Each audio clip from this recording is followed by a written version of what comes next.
Esiva, this is LaserBolt, and welcome to today's video, guys. One of the biggest questions I get asked a lot on stream is, Laser, how are you doing so much damage? How come you keep out-damaging everybody that you're helping? And also, they ask me, what is the build you're running? So today, I want to present you guys with my Devastator King build, and we're naming this actually by my name because I was the creator of this build. A lot of other people copied this build, but I'm going to be calling it the Devastator Laser build, which is going to have my name on it because I was the first one to actually put it out. So let's talk about this build. If you want to make sure you tank stuff, you do more damage than anybody else on your team, Trickster, Pyromancer, Techno, doesn't matter who comes up against you, you're going to be out damaging them every single time. Then you're definitely going to want to stay to this video to know exactly how that works. So if all of this sounds like something you're definitely interested in, a like would be greatly appreciated. And let's talk about the Devastator Laser build.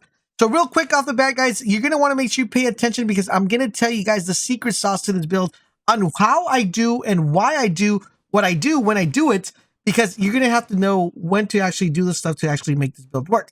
So let's start off with the, of course, the skills that we're going to be using for this primary build. We're going to be running Earthquake. Now, Earthquake is actually really effective. The reason why is because theoretically, we're able to use this every 6.7 seconds. Really good, really effective. Theoretically speaking, we could actually bring this down to 6.0. But I mean, that seven additional milliseconds don't really hurt us that much. So that's why I haven't really kind of mid-maxed that much, but 6.7 is still pretty effective. Now our Golem is at 15.7. This is going to be extremely important that you understand Golem. We really hardly ever use this for protection.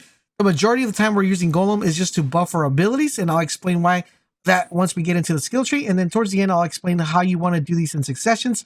And then we have Gravity Leap, which is at a cooldown of 11 seconds. Now, so the way you want to think about this, guys, is every 18 seconds, you're able to do 9 Earthquakes, you're able to do 1 Golem, and you're able to do 2 Gravity Leaps.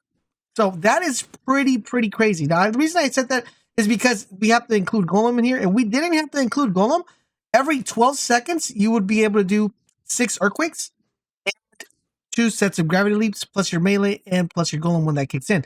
So there's a lot of ability spamming, and we're going to be focusing on that. So let's take a look at the skill tree and talk about why we're picking up the knots we are, and why I believe no one even has this build anywhere on YouTube, but they have copied some of my, it's pretty much the way I use my weapons and all that stuff. So let's talk about it. Real off the bat, guys, we're running Anomaly Reservoir. This is going to increase our anomaly power because this is an anomaly build, and we want to make sure that this hits like a laser and like a truck. So that's why it's called the laser build. So next up, guys, we're running Endless Tremor. This is just to get the reduced cooldown, of course, of our ability. And that is going to be the Earthquake mod, which is going to be the one that we're going to be spamming. We're also going to do a increased power to Anomaly. That's going to be 6%. We're also going to be picking up Paladin, which is going to, it says using a protection skill increases your anomaly power by 45 seconds. By 45 seconds, by 45% for 10 seconds. Really important because you guys are going to want to make sure you guys are proccing this constantly to make sure you guys are getting that 45% boost. And I'm going to tell you guys the succession you want to do it and why it's important. Next up, guys, we're running this one on Ending Watch, which is going to reduce the protection skill cooldown. So that's going to let you use your, pretty much your, Golem a lot quicker. If you don't pick this up, it puts it like almost at 18.5. So, you do shave off 3 seconds, which is actually pretty helpful because that means you're going to be able to use it a little bit more. Next up, guys, we're picking up this one, the reduced kinetic skill cooldown by 15%. Once again, our Gravity Leap, another anomaly, and another seismic reduction. So for our Earthquake, once again, another anomaly here. We're going down here and picking this one, which is called Strong Arm of Law, which is going to double the damage of your melee skill, which is really effective because you're going to be meleeing a lot. It's extremely important. You're going to be getting a buff when you melee, and you're also going to be getting your health back when you melee. And you're also going to be doing more damage when you melee. So it's really important that you understand how this works. Next up, guys, we're picking up this one, Executioner, which is going to increase the damage by 20% against enemies below 30% health. Really important. This helps out a lot.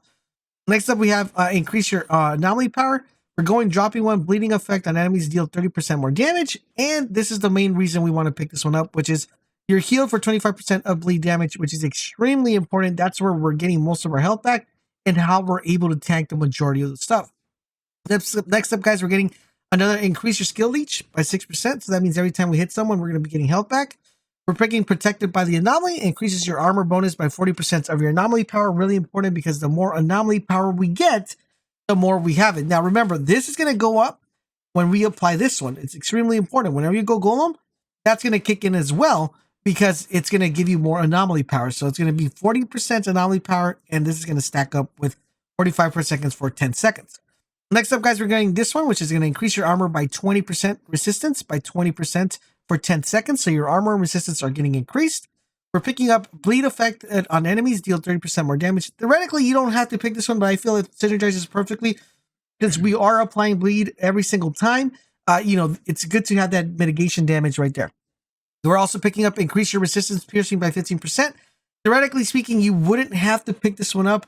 I feel it does pretty good when I sometimes shoot my gun, but you could actually skip this one and probably pick this one right here, which is strong arm of anomaly.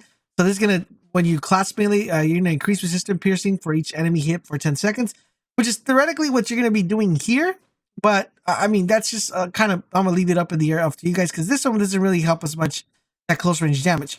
Next up, guys, we're also picking up increased seismic skill base damage by 50%. So that's every time we do an earthquake, it's going to be doing more damage. Now let's take a look at our inventory. Now for the inventory, I do want to let you guys know there are some level 3 mods here that are kind of required.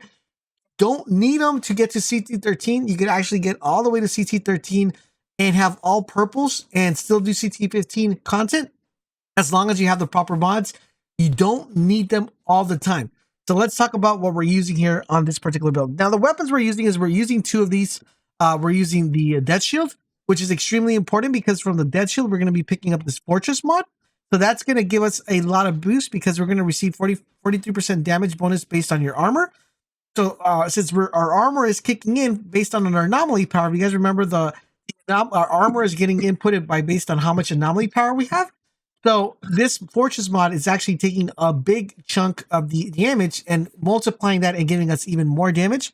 And whenever we shoot our gun, we also do more damage, and when we apply bleed, it does more damage. So Fortress is almost like a very needed mod for this particular build. Next up, guys, we have Moaning Winds. Now, Moaning Winds is by far one of the best mods currently right now in the game. It does almost, I'm going to say, it does 387,000 plus damage every time you proc this. And since we are running this on all 3 guns, it is extremely, extremely powerful. So the way we do it is, I'll explain it a little bit right now. Then we're going to be running this one, the Enemy. This is where we get Moaning Winds from. So basically, we're using the same mods. We're using the Moaning Winds and we're using the Fortress hand in hand with these 2 shotguns, which makes it extremely OP. And we're going to receive 43% damage bonus here, and Moaning Winds is going to be doing the same thing. So we're going to be proccing this 387. Theoretically speaking, with all these 3 weapons, I could do million damage in less than 3 seconds, which is really, really crazy. Last but not least, guys, I'm running the Bolt Thunder. This is not the most ideal option. I still don't have a pistol that I want to get. So I'm still missing out, and I'll explain to you guys exactly what you want to be, what you want to have in here. So this one has Moaning Winds, which is the bread and butter of this build. And we have Strings of Goths. So this is going to link the shots and deal 49%, 49k plus damage to the enemies. So this is actually pretty effective. I like the way this runs since it does help me with anomaly. But what you really want to run in here is vulnerability. You want to make sure you get a pistol that has vulnerability, and you want to apply Moaning Winds on this because vulnerability is going to actually reduce the the time it takes to kill enemies. And that is the most optimal build you could have, is running it with that particular set. Now, for the armor. The Seismic Commander suit is not needed. The reason I run it is just because I feel it does help me out a little bit, but it is not needed. The reason why you're running this one is because it's going to increase your damage towards enemies with bleed by 50%. That's the main reason we're running it. Plus, we're picking up another 30%, so it's a total of 80%.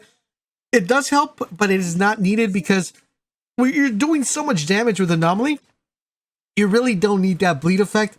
But since I like having it and I like doing the way the health gets, I think it's beneficial if you have the pieces to use it.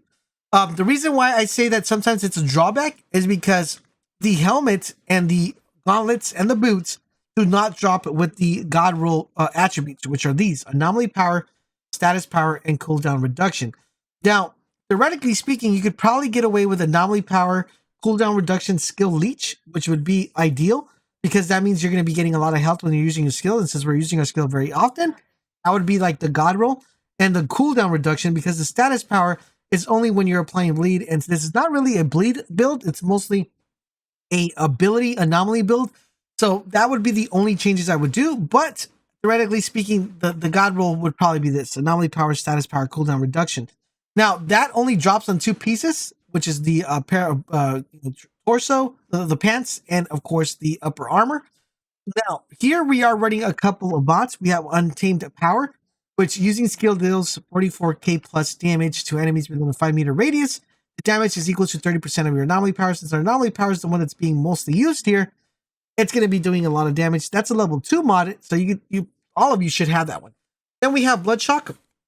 Our Earthquake is going to be inflicting bleed. Since we are doing Earthquake every single time, the person is going to be under the bleed effect every single time, which makes it really powerful. There's a level 1 mod. You should all have that one as well. Then we're running Second Quake. This is a level 3 mod. Some of you guys might not have this one, but don't worry. You guys should be fine without the Second Quake because you're going to have that fast cooldown. So that third Quake is a bonus. It is not needed. Then we have Earthquake's Legacy. That one's extremely needed, and that's definitely something you really need to get, which is going to increase the skill range by 60%. I can tell you this much. This is going to make your speed runs or your runs go even more faster if you equip this. If you don't have it equipped in your Devastator, this is going to save you a ton of time. Next up, guys, we have Tainted Blood, which is going to increase your damage dealt by enemies afflicted with bleed. That is not a requirement. I have that one there just because I've been testing a couple mods, but that is not a requirement. You could theoretically put something else in there that would give you a little bit more benefit to your anomaly, but other than that, you should be good to go. The one that is a requirement is Extra Quake. The skills can be activated one more time before triggering the cooldown, which is really important. And that's pretty much it when it comes for the complete armor set. Now, for the other thing that I have that I feel like does help out a lot is Ground Crunch, which is going to increase the base damage of your Earthquake by 84k. Since we are using our Earthquake a lot, you want to have that increment very often, as much as you possibly can. We are running a level 3 mod, which is Captain Hunter. I think this one in particular, I wouldn't say it's a requirement, but it makes it a very optimal build, especially when you're fighting those big captains, because you definitely want to increase your damage on the elites. Those are the most annoying ones, right? And as you see here, guys, this is not optimal. Anomaly power, close range damage, cooldown reduction. If that had status power or skill life leech, it would be amazing. Then, guys, we have the last one, which are the boots. We have anomaly power, status power, and cooldown reduction. That I do like. And this one we have double jump. That is a requirement. That is a level 3 mod. So that one, if you don't have that, you probably want to apply a other type of mod, which is either do bleed when you do your gravity leap, or anything else that benefits your gravity leap here until you get this one to drop. And then we're running Bloody Boost, which is going to boost your damage against enemies afflicted with bleed by 15%. This is where we're getting the majority of our damage, which is with the bleed and the synergy with the anomaly. But once again, those mods are not the requirements. The only ones I mentioned that are requirements are the ones that are going to make it optimal for CT15. But if you're running anything lower than CT15, you should theoretically be able to get away with this with purple armor. So how exactly do you want to run this particular build? How do you actually synergize it to get so much damage, right? Let's talk about the weapons. Let me show you guys real quick. So basically what you want to do, guys, is you want to shoot once every gun. So shoot once every gun. Now let's go and get our pistols right here. You're going to shoot once every single time. Now, what you want to do, guys, is you're going to want to gravity leap. And then when you come down with that gravity leap, you're going to want to melee, okay? Because that's going to give you a buff. As soon as you melee, you want to Earthquake 3 times. So 1, hold on, it gets stuck, 2, and 3. Once you've done that, you are then going to melee, go to your golem, and then do this, and then do that, and then do that. Okay? So that's what's going to do. It's going to give you the most damage you could possibly do. That's the best combo you could have for this particular build, because when we golem, it increases our anomaly by 45%. That means that our Moaning Wind is going to be doing roughly around about 500,000 K damage for every Moaning Wind that we do. And since we do a total of 3 of them, that's 1.5 million damage every single time we have Golem. So as you see, Golem is back once again. We're able to do that succession again. But as you saw, our Earthquake came back so fast that we were able to do that into that succession. So once again, Gravity Leap, come down again, Gravity Leap. So you do 2 Gravity Leaps, right? Because we have 2, but if you only had 1, you would only do 1.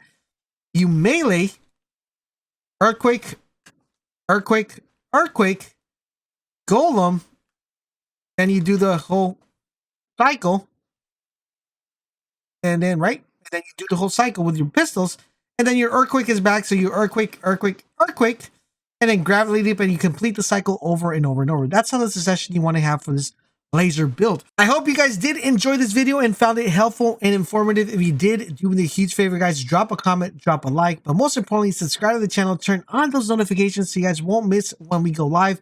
Check out the other 2 videos that are popping up on the screen. Thank you guys for watching, and I will catch you guys on the next